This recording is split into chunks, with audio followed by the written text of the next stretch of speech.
Lectura del Santo Evangelio según San Lucas. Los padres de Jesús solían ir cada año a Jerusalén para las festividades de la Pascua. Cuando el niño cumplió 12 años, fueron a la fiesta según la costumbre. Pasados aquellos días se volvieron, pero el niño Jesús se quedó en Jerusalén sin que sus padres lo supieran. Creyendo que iba en la caravana, hicieron un día de camino. Entonces lo buscaron y al no encontrarlo, regresaron a Jerusalén en su busca. Al tercer día lo encontraron en el templo sentado en medio de los doctores, escuchándolos y haciéndoles preguntas. Todos los que lo oían se admiraban de su inteligencia y de sus respuestas. Al verlo sus padres, se quedaron atónitos y su madre le dijo: «Hijo mío, ¿por qué te has portado así con nosotros? Tu padre y yo te hemos estado buscando llenos de angustia». Él les respondió: «¿Por qué me andaban buscando? ¿No sabían que debo ocuparme en las cosas de mi padre?». Ellos no entendieron la respuesta que les dio. Entonces volvió con ellos a Nazaret y siguió sujeto a su autoridad. Palabra del Señor. De tal palo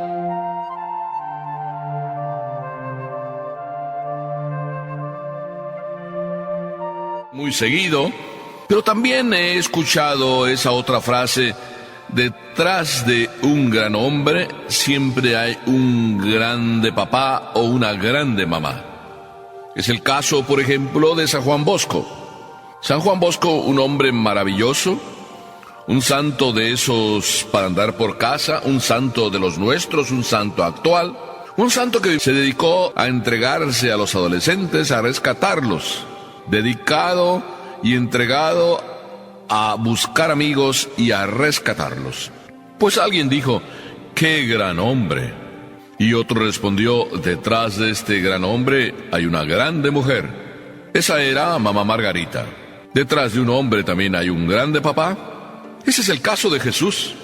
Detrás de él una grande mamá, la Virgen María, y detrás de él un grande papá, San José, a quien hoy estamos celebrando. Grandes papás, porque el Evangelio de hoy así nos lo dice. San Lucas es siempre así, nada más dice las cosas como que no las quiere decir, pero las dice. Y dice que los papás no solo eran unos grandes cumplidores de la ley, sino además unos grandes testigos. Lo que el mundo de hoy necesita. No solo unos cumplidores, no solo unos maestros que enseñan, sino aparte unos testigos que viven lo que enseñan. Eso eran María y José, que cada año por el tiempo de la Pascua se acercaban desde su hogar hasta Jerusalén. Unos 200 kilómetros, así por redondear. 200 kilómetros nos parecen que no son muchos en el día de hoy, pero en aquel tiempo los recorridos eran así en caravanas para protegerse unos a otros y eran a pie. Estos son José, María y Jesús. Todos los años no se perdía ninguna solemnidad de la Pascua vivida en Jerusalén como unos buenos cumplidores de la voluntad de Dios. Hoy diríamos como unos buenos cristianos. Qué hermoso contemplar una familia así, que no solo vive, sino hace vivir. Sí, se alimenta de Dios, se alimenta de la palabra de Dios, se alimenta de ir y festejar y hacer la experiencia de Dios en la propia Jerusalén. Por eso, qué hermoso vivir y tener unos papás así. Me encanta que Jesús los tuviera, y me encanta que Jesús nos los haya dejado como nuestros papás, no solo papás adoptivos, sino nuestros papás en la fe, María y José. Pero resulta que no solo eran cumplidores, no solo eran testigos, sino además, dice el Evangelio, ahora nos referimos a Jesús, que Jesús resulta que hace su primera escapadita. Ya hace de las suyas Jesús. Y sin embargo, la maravilla que vemos hacer a Jesús es que a sus 12 años, también él se mete en su clase de religión, vamos a decir así, a profundizar su fe. Es decir, no es simplemente uno que eso en el ambiente, por tradición, va viviendo su fe. Él va a frecuentar la escuela donde los maestros ahí en Jerusalén enseñaban. Se mete en la escuela de ellos siendo un jovencito de 12 años. Y no solo se pone a escuchar, se pone a preguntar. Y en eso que escucha y en eso que pregunta, los pone a prueba a los mismos maestros.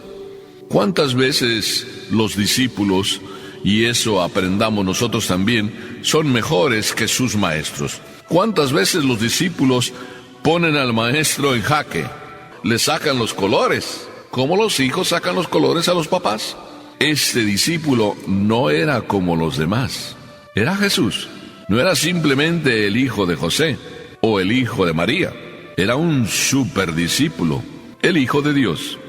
Ellos no lo sabían, pero sin embargo, sí estaban atónitos y sorprendidos ante las preguntas, también ante las respuestas que él daba. ¿Una escapada? ¿Así lo podemos pensar? ¿Una travesura de Jesús? O más bien, un momento en que él se siente seguro de estar haciendo lo que Papá Dios le pide, se siente seguro de estar en la escuela, no solo aprendiendo, sino también enseñando con su ejemplo. Y sin embargo, sus papás, que no creen que él haga así las travesuras, confiaron en él, como siempre se confiaba cuando se va en caravana o cuando iban en caravana. Así de que pensaron que iba con alguno de los familiares. Y ahí tenemos la tercera lección, de unos papás responsables. Es decir, unos papás que no simplemente después de un día y que no lo encuentran, que no se queda a dormir con ellos, después de un día así, pues podrían pensar, bueno, pues va con los familiares, total, pues la caravana y los días de caravana son largos, ya vendrá por aquí, Jesús es muy noble, Jesús es muy obediente, pero los papás eran responsables. Una lección más de estos papás para nosotros papás. La responsabilidad de nunca dejar a nuestros hijos así a la deriva, aunque sepamos que son responsables. Nunca perder nuestra responsabilidad delante de la responsabilidad de nuestros hijos. Nuestros hijos son responsables, pero también nosotros tenemos que serlo y serlo siempre. María, al encontrar a Jesús después de 3 días, se cuestiona y lo cuestiona.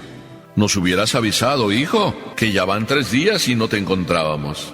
Jesús, si fuera un niño moderno, a lo mejor podría decir, pero no tenía el celular conmigo, o el celular se descompuso, o se le acabó la pila, como a veces dicen los niños de hoy. Jesús era un niño de aquel tiempo.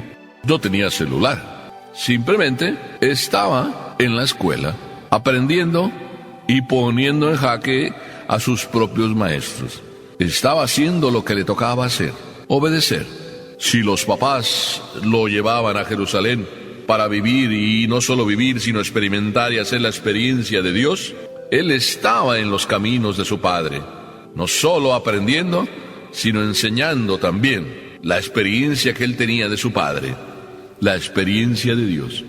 Los niños también dan lecciones a los papás. Aún a su edad, aunque a veces dudemos de ellos, aunque a veces los tomemos como niños, vaya experiencias de Dios que tienen y vaya maravillosas lecciones nos dan. A veces los niños, pues le dicen a su mami, oye mami, ¿no vamos a rezar? La mamá o el papá, angustiados, preocupados por miles de cosas, a veces se les olvida lo esencial. Y aquel niño le dijo a su mami, mami, ¿no vamos a rezar? Ya nos vamos a ir a la cama. O aquella otra niña que la llevaban a operar, y entonces el doctor dijo, pues ahora te vamos a tener que dormir antes de que te operemos. Y entonces la niña, pues si me van a dormir, entonces déjenme rezar, que yo siempre rezo antes de ir a dormir. Y se puso ahí de rodillas en la sala de operaciones y empezó a rezar, porque ya iba a irse a dormir. Qué lección maravillosa para los doctores, para las enfermeras. Estos son los niños que tienen su experiencia de Dios. Este es Jesús, que está transmitiendo su experiencia de Dios, que es Dios, y que está cuestionando a estos doctores y maestros. Y todo eso lo está viendo María y José. Y José y María, atónitos, admirados, sorprendidos. No es que el orgullo les entrara como para decir ahí delante de los maestros, este es nuestro hijo, como a veces nosotros hacemos, este es nuestro hijo, claro. María no entró en ese juego de la vanidad ni ese juego de la soberbia y el orgullo. María simplemente en su sencillez, igual que José, le dijeron: hijo, pero ¿por qué haces eso con nosotros y nos dejas así sin avisarnos? Pero dio la respuesta del millón, la respuesta ejemplar. ¿Por qué me andan buscando? ¿No saben que debo ocuparme en las cosas de mi padre? Casi podíamos decir, si fuera un niño rebelde como a veces lo somos nosotros, Jesús quizá hubiera respondido: ¿pero ustedes tienen la culpa? Ustedes me han dicho que esto es muy importante, estar en las cosas de Dios. Me quedé haciendo las cosas de Papá Dios. Inclusive si fuera muy rebelde Jesús, hubiera dicho: pero ustedes no me avisaron cuándo nos íbamos a regresar. Jesús simplemente dice: estoy en las cosas de mi Padre. ¿Ustedes no sabían que debo estar ahí? Y María, en su sencillez también, y José, callaron.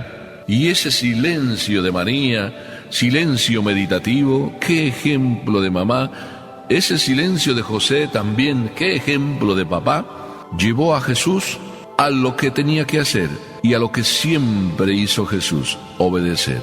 José y María, obedientes, responsables. Jesús, obediente y responsable, de tal palo, tal astilla. Qué hermoso que Jesús regrese a Nazaret y que siga sujeto a ellos, para enseñarnos que eso es lo más importante, y que si se trata de hacer la voluntad de Dios, hacerla bien. Y si se trata de estar en la casa, calladito, oculto, como lo estuvo en el silencio de Nazaret, ahí se está bien, porque cuando se está con Dios y haciendo lo que Dios nos pide, siempre se está bien.